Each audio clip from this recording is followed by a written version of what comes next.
ever since I was a little kid, I've always been curious about other people. In fact, my mom and I have this running joke where when I was a kid and we went to Disney World, I asked her, Mom, why does that little girl have yellow hair? And she said, oh my gosh. In that moment, she knew she needed to diversify my friend group. And I'm glad she did, because now I know that blonde people exist. But fast forward, that same curiosity continued, because there was once this black man that I saw on the floor of a Home Depot, and he was speaking fluent Spanish. And I was so shook, shocked, and amazed as this young something-year-old kid, because I'd never seen anybody black speak fluent Spanish. And I also had never been exposed to Afro-Latinos, because everybody that was black around me was English speaking. They were Black American. So I want to say that that trend continued, because in my early adolescence, I remember when I would go to Six Flags every other weekend, there would always be a lot of people from other countries that are also coming to visit. And I would ask them, hey, I hear you speak another language. Where are you from? And can you teach me a phrase? And also, were you saying anything about me? And then they would teach me a helpful phrase. And I'm happy to say that now I know how to say thank you in like 20 languages. But it ends there. Point of all of this is to say that that's the premise of my show, Cousins. I am bringing all my cousins to this table, to this couch. Everybody has a seat at my table, and we're just going to be chopping it up, trying to figure out what are our differences, what are our similarities, our commonalities. Dr. Maya Angelou once said that we are more alike, my friends, than we are unalike. And so because we are more alike than we are unalike, I want to just explore those differences and those similarities on this show. And so this week, I have an amazing guest. I have my Jamaican cousin. Now, when I say cousin, y'all know she is not my blood cousin, okay? I just call everybody my cousin because we are a global family. But my Jamaican cousin, Elizabeth Cambridge, she's amazing. She is a millennial that's always shaking up the table, shaking up stereotypes and ideas of aging. She's always hashtag Michelle Obama becoming, honestly and truly. But she's also an ASMR artist. She's a producer and she's a podcaster. And she and I get into a conversation about diaspora wars. We define what diaspora wars are. We define why they're toxic. And we say, how can we use joy to nuck if you buck these things? So I'm super excited to get into that conversation with her. And now also, I want to just give a disclaimer. This was recorded before the beef heard all around the world between Kendrick Lamar and Drake. So I just want to give you some context, okay?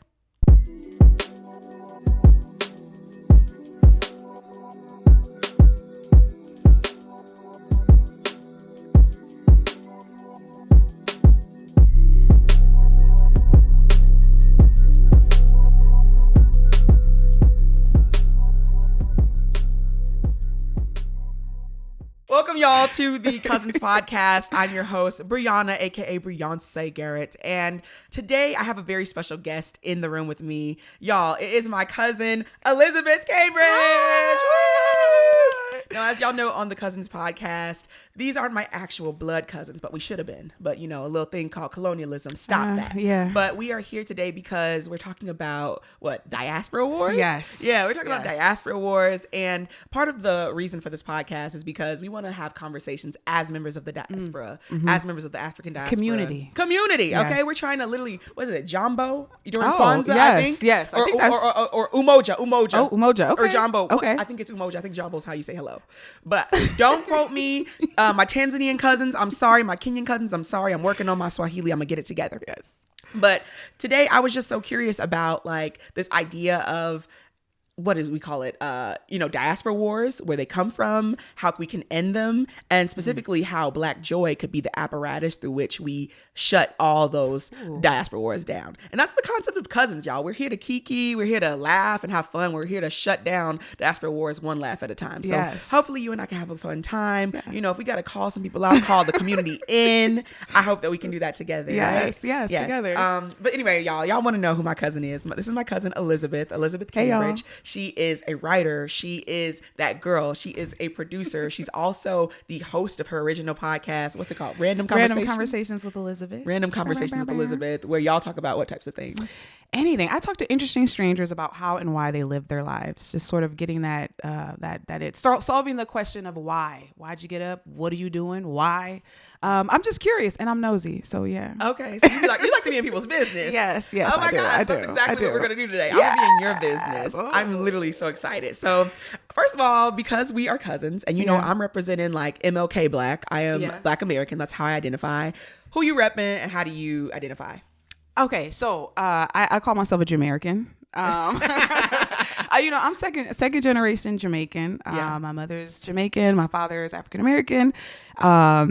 Yeah, my mother's been here since 1982. Oh my gosh. Yeah, she got her citizenship about 10 years ago. So she's, I guess official American, something like that. Okay. Come on, papers. Yeah. So yeah, that's where I'm repping today, Jamaica. Okay. Ting-a-ling-a-ling.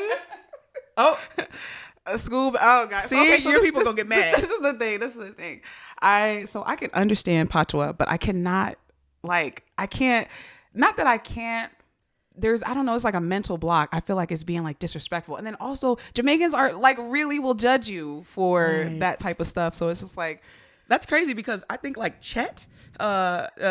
Oh my God. He's doing great. I think Jamaicans are loving him. DJ Khaled, I think he has a card. Let's not forget Drake. He's not my cousin yet. I mean, Drake, if you want to be on the show, come be on the show. This is the thing. Yeah, that is interesting. I think that there are some people that we're a little bit kinder to, and it's like, oh, if you're not Jamaican, oh, that's so cute that you're doing. Oh, that's so cute. That's so cute. They laugh and it's Wagwan. Yeah, and they're like, oh, that's hilarious. Yeah. But I think if you're claiming it, it's like, I couldn't go to the market and just start speaking. They would laugh. Oh, they'd know, huh? They'd know and they would laugh. So yeah. Where are your kinfolk from over there? Montego Bay. Okay, that's what they call it, Mo Bay. Okay. Mo Bay. Yeah. I like that. And Kate and Lane, if anybody knows. Shout out. Yeah. One thing about Jamaicans, I love y'all, my cousins, my Jamaican cousins. I'm gonna know y'all Jamaican before you even say it. Why you say that? You're gonna be loud. You're gonna be loud about it. You're gonna tell me. I'm gonna know it. I'm gonna feel it. I'm gonna see a flag. I'm gonna see some green, some yellow, some black. Yes. Somewhere. We're prideful. We're proud. You're proud. Proud people. Yeah. Where does that pride come from? That like proud to be Jamaicanness. Oh, that's a great question. Yeah. And do you have it? Wow, that's also another great question. If you don't say yes immediately, you know you're finna get canceled. You know what it is. Okay, so I lived there for like 8 months just to try and like get a little bit closer. Yeah. Just to get a little bit closer. Okay. And I felt like when I was there, wait, what was the question again? I wanted to know if you feel that pride. So I asked, yes. Okay. Yeah. So the pride thing. I felt that more as I was coming back to the States. So I went to Jamaica for 8 months to live there just to kind of get, closer and immerse myself and learn a little bit more about my mother and everything. And, it was just so comfortable being in a predominantly black space. Everybody's black. Wakanda forever. Power. Right. There's no position of power that's not filled with a black person or by a black person. Everybody, the billboards, the commercials, and that was such a different experience. And I think that's where some of that pride comes from. Because you're from Canada, aren't you? Oh, sorry, not Canada. My bad, not Canada. Ohio. Yes, close enough. Well, No. You're from Ohio. But there Ohio. are plenty of Jamaicans in Canada. We love y'all. Yes. What does it say? 300,000? Okay, come on, foreign. But yeah, that sense of pride of just like knowing that you have a culture, you have a space. It's claimed, it's yours. You have an independence. Yeah. There's and then I remember coming back to the States, I still kind of felt that, but then it sort of gets, it gets jabbed at as you kind of settle in here after a few months. That sense of pride that I had. Yeah. So you had like an armor. Yes, that's exactly what it was. I'm in my black bag. Yes. And slowly but surely, white supremacy chipped it away. Yeah. Exactly. Wow. Exactly. So I was like, wow, when I was there, I was like, wow. This is like, wow. Like, I didn't feel any sort of stress. I didn't feel all that like pressure. I didn't feel like I can walk between two cars and not feel like is someone thinking like I'm not chasing no one. I'm not chasing after nobody. I'm not going to steal from anybody. No one's even thinking that. I'm just a regular person. Yeah. Can I ask a question about those mangoes though? Mangoes delicious. Those mangoes, do they compare? Like, actually, you know what? People say, what do they say? Don't compare what you don't compare. What's the phrase? Oh. I don't know what it is, but like basically I hear that your mangoes in Jamaica delicious. Are better than any other mango. And they're like all different kinds of mangoes. The place I lived, there was a mango tree that in the yard. So every day when I woke up, breakfast, you just pick up a couple. There were so many that I was like, okay. Oh my God. They're just going to rot. They're just going to sit there and rot. Right. Unfortunately. But you said, let me take some. Oh yes. Mango everything. Mango, smoothies. I want it. I've never been to Jamaica, but I love that you're repping them hard.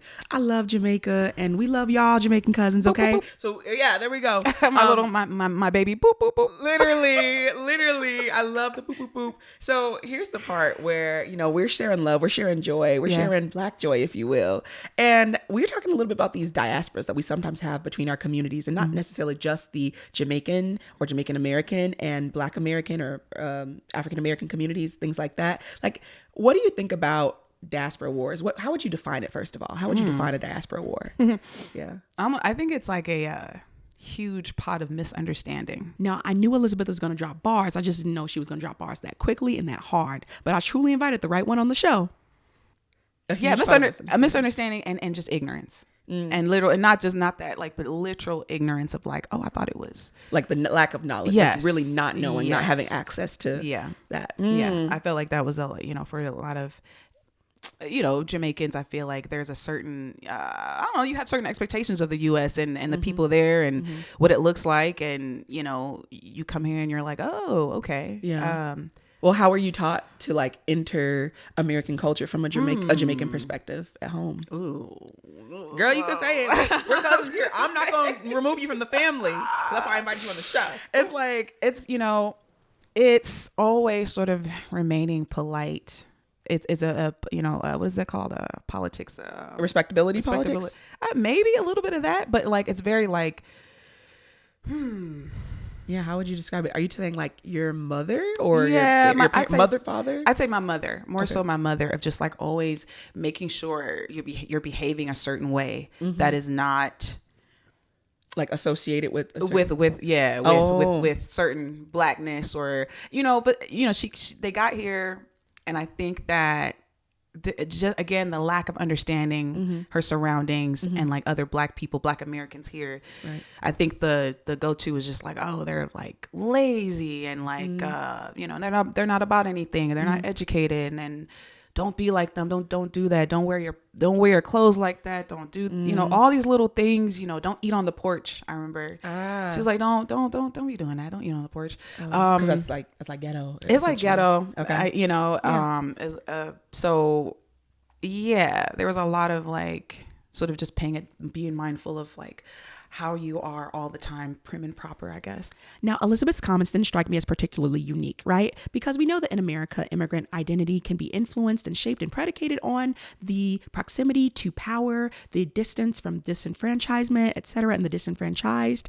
But I am not at all an expert on this subject matter, so if you want to find out more, feel free to use your handy dandy search engine or whatever AI bot you want to use and figure out some titles that are vetted by peer-reviewed authors. And then when you find something, feel free to let me know in the comments. When you say this melting pot, or maybe not a melting pot, but this pot of ignorance that is definitely flavorful, because it's us. Yes, okay? It's us, so it's gonna be flavorful. Scotch bonnet, put the Scotch bonnet in that pot. All right, yes. It's yummy.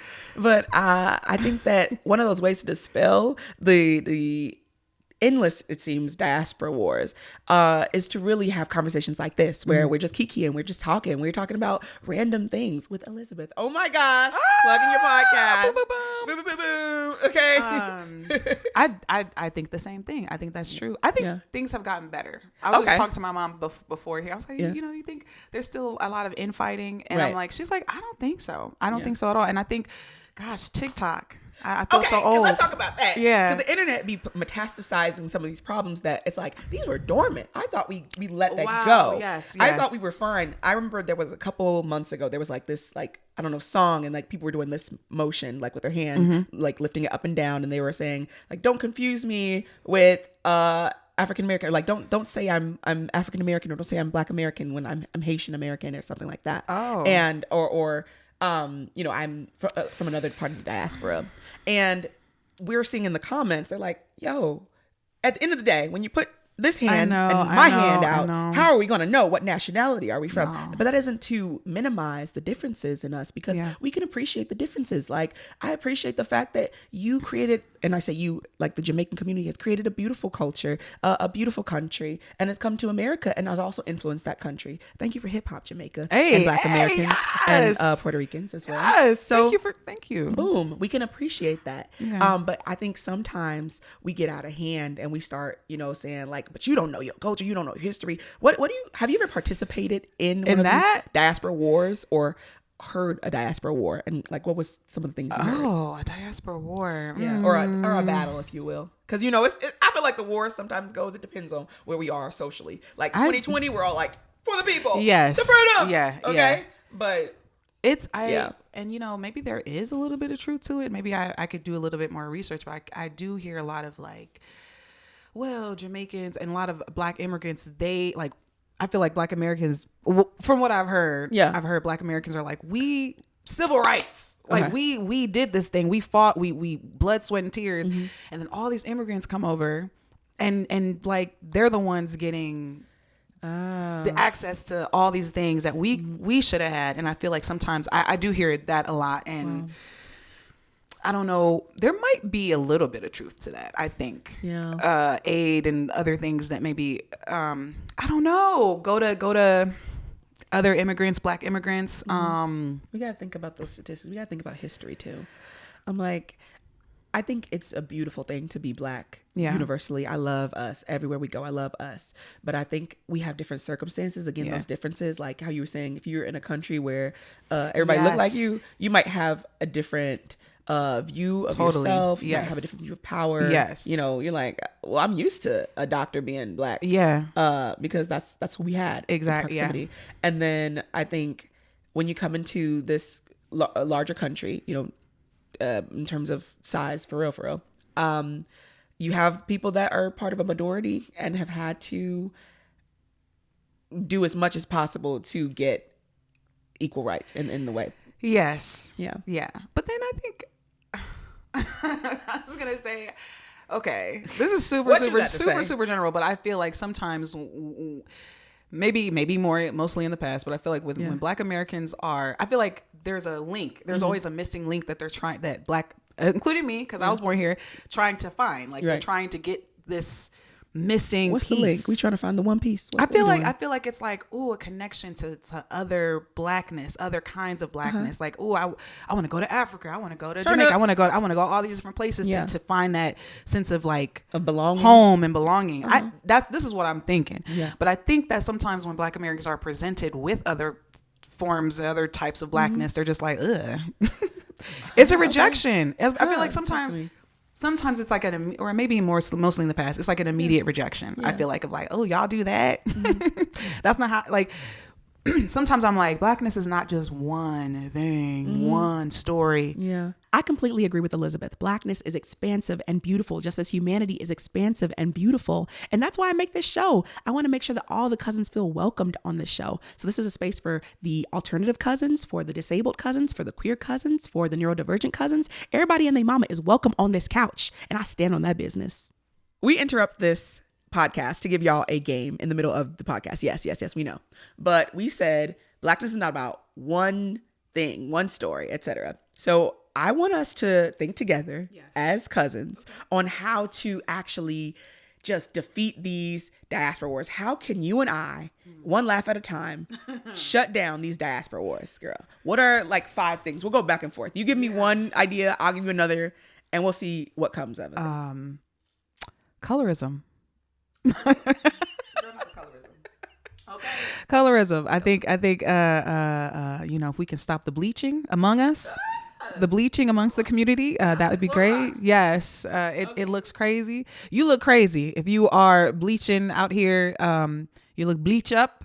That was bad, but yeah, it's not good. It's not good. Oh my gosh. Yeah, it does look a little crazy, but I don't want to, because I can't blame people that do it necessarily, because I know it's not something of their own design. Like literally, colorism is not something that we have created. All right. So I say, hey, that person's suffering. Yeah. They're suffering under the supremacy. Okay. They're suffering under the white supremacy. And I want to help you. I want to raise you up so you can walk on mountains. I was going to say, if we could maybe realize, well, maybe this is like a new term though, the anti-Blackness. If we could talk about ways, if we can figure out what that looks like and then figure out how to kind of, dig ourselves out of that. And I feel like a lot of people might be like, what is that? Anti-Black? What? I'm not being anti-Black, but bleaching is that's some anti-Black. That's some anti-Black stuff. It's super obvious, but there are other ways that you can Okay, so the anti-blackness has to stop. It has to I'm going to say that we need to really tap in with each other. Like, I think joy is actually what's going to do the big work. I think just being in community with each other. You laugh, I laugh. You rap, I rap. Yes. We don't always have to rap, but I can rap. I can rap. I'm better than Drake by far. Okay? Yes. If you sue me for that, I'll be honored. Okay? Because I can. Drake is gross. Oh, you know, it's some Drake fans out there that's listening to this right now.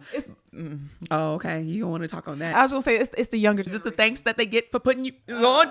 I see. I'm not even gonna talk about Nicki. No Nicki right here. Anyway, I think that joy would be amazing. That is what fuels us. I think there are so many different types of joy in this world. Of course, like there's joy from every diaspora, but I think there's something about Black joy that is so dynamic, because when I see somebody that doesn't look like me, that is participating and partaking in their own joy, I feel like I can identify with that so vibrantly, because it doesn't have to be like money and wealth. It can literally just be like you ever seen children playing hand games together? There's something so innocent and joyful about that. But also there's something joyful about seeing like a mama who is over here shaking her hips in her kitchen while she's cleaning, if that's what she wants to do. Or, you know, there's something amazing about like, you know, a Black person in general that's just out there cruising. I don't know, something about like cruising in your with your top down, okay? When you like your beat down though, and your top lit back, okay? I don't know if I can I quote Tip? Okay, whatever. But there's something beautiful about when we do things, and I think it feels so cool. There's something so cool about being Black. I literally love it. I love us for it. That's something that's joyful, because it's like people aren't necessarily trying, you know, you don't try to make these trends, or you don't try to create cultures. We just do. We just create cultures that are our own, that we appreciate. And so many other people, you know, unfortunately capitalize off of and don't give us our credit. But like when we see each other doing that thing, when I'm like, yeah, you are dancing. I love when a Black woman sees me in the streets and she's like, yes, girl, or vice versa. Yes. I literally love it, because I think that's the stuff, the joy that really circumvents and just turns white supremacy on its head, because you're like, I'm joyful outside of your own bubble. I'm joyful outside of these walls and these confines that you've put me in. And I love that we can have inside jokes of inside jokes of inside jokes. Yeah, but I feel like y'all making these inside jokes, outside jokes on the internet. Stop telling people. I don't want people to understand. That is true. I've been seeing this one dude doing this, having fun, getting all these likes on TikTok. Yeah. Cute. He fine in a mug. Okay. So I'll be like, dang, okay. Yeah. But still, I'm like, that was our thing. Now, I love an insider as much as the next person, but I also love sharing culture, and that often includes breaking bread together. Food is so important. Like you said, we can't be over here grimacing and they're like, you do it like that. But I need my cousins to eat these greens. Eat these greens when my mama make these greens for you. Stop. I took that personally. I'm gonna eat. Yeah. I'm actually reading this book, and there's a scene where like the girl, she's about to eat some food with her like new arranged husband or whatever, and she hates the food, but she like scarfs it down and she just shoves it down. She's like, I'll do it for you, because she doesn't know she's in love with him yet. But whatever. I digress. I mean, not that I gotta, you know, shove it down my throat or nothing like that, but I love Jamaican food, specifically Jamaican food. I love sorrel. I love me. Come on, ackee and saltfish dumpling, banana. And I like it boiled now. I used to only like fried. Give me all of the breadfruit. I want it. The provisions. Yes. But those are some of those things that I think are so important for us. And then for like, I think just in terms of joy for you, how do you think that like plays a part of like how you connect with other Black people? Because you said when you were in Jamaica, you were like, everything is black. Ooh, so how did I connect when I got there? Actually, that's a great wow. How'd you tap in? How did you tap in?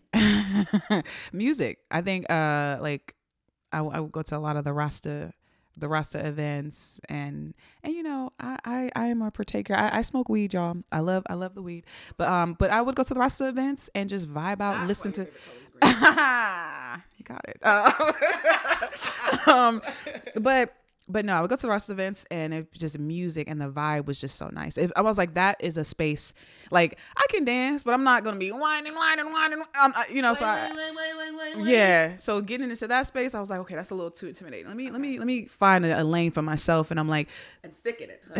Let me. This is nice for me, and plus my whatever. My mom, my grandfather was a true heavy Rastafarian. So it's like, that nice little connection. Big shout out to connections. They are so important. And I'm not even sure if Elizabeth and I figured out 5 ways to end diaspora wars, but all I know is that the energy and the joy was so heavy in the atmosphere. Anyway, we are figuring out our lives. We're giving ourselves joy. We're being kind. We're being in conversation as Black folks do. Because I swear, this is literally what's going to change the world. I mean, I don't know if it's going to be my podcast that's going to change the world, although I hope so. And I hope to bring on more cousins like you, my cousin from Jamaica. I'll bring on more Jamaican cousins because Lord knows there's plenty of y'all. Okay. I could go to Florida. I could go to New York. I could go right in Ohio, Maryland. Oh my gosh. Okay. I'm going to come find y'all or come find me. And I also want to invite my homegirl. She's not my homegirl yet, but she'll find out. I want to invite her. Te quiero invitar personalmente, Afropoderosa de Instagram, okay? Yo soy tu prima de los Estados Unidos y quiero que vengas, all right? Yes. She speaks Spanish and she's in Spain, but I think she's from Equatorial Guinea. I want her to come. My cousins in Brazil, I don't even know how to say that in Portuguese. Os meus primos, I think that's the word. I don't know, I speak Portuñol, but come on, you guys are welcome. Yes. Bem-vindo. So, we're going to continue to bring the family here because I think this is the family reunion that we have. Yeah. We don't often get to be in community and chit-chatting and figuring out what makes us so unique and alike and similar. Because that's where everybody be like, oh, we're the same. How? So how do we have these interconnected conversations? And I'm so glad. Rocking with Elizabeth was so fun. It was such a blessing and an honor. It was also a trial and a tribulation because there were so many things happening in the background, y'all, but it was so much fun. And I'm sure that if you were rocking with her just as much as I was, you want to follow her on socials and find out that she can do a really good yin yang twin impression when she does her ASMR videos. If you need to relax and listen to the sounds of pages or something like this. Girl, get off here. Not a demo. But that's how we put your cousins on, right? Put your cousins on. If y'all need that, go to her page. Yes, and they can find you. You said on YouTube. If you type in Random Conversations with Elizabeth, you'll see all of my ASMR videos. Follow me. Okay. And if y'all love this podcast, which I love because we had a really fun thing going, you can follow us at Cousins the Pod on Instagram. You can follow me and see all my antics on Instagram at Project Reality. That's Project with a B and then in front of Reality. So Project Reality. This has been so freaking fun. I want us to end in a song because we really gave it to the girls like twice today. Y'all don't even understand. We've had technical difficulties, but we are out here killing it and being cousins. All right. Doing it. What's that song? Baby, welcome to the cousins. I'm with my cousin Elizabeth and we going crazy. Yeah. Baby, welcome to the cousins. I had my friend up, then I said, get on my podcast. Yay. I'm a pod. Give me. Okay. We are family. Yeah, it's gonna be cousins. I got all my cousins with me. Hey. We are family. Yeah. Got my cousin Elizabeth with Bree. Yay! Thank you. We did that again. And finally, some credits, because who doesn't love them? First of all, thank you so much for listening and or watching Cousins. I want to give a big shout out to our producer, our host, our writer, and our editor, me. All right. I also want to thank my cousin, my actual blood cousin, Laura, aka Esoteric Galaxy, for my theme song. And I want to thank my friend Sawyer for my awesome artwork, because those have my real cousins on there. Anyway, make sure that you guys continue to like and subscribe and follow us on this journey. We'll make the show better every 2 weeks because this is a bi-weekly show. And as usual, all love, always. Bye.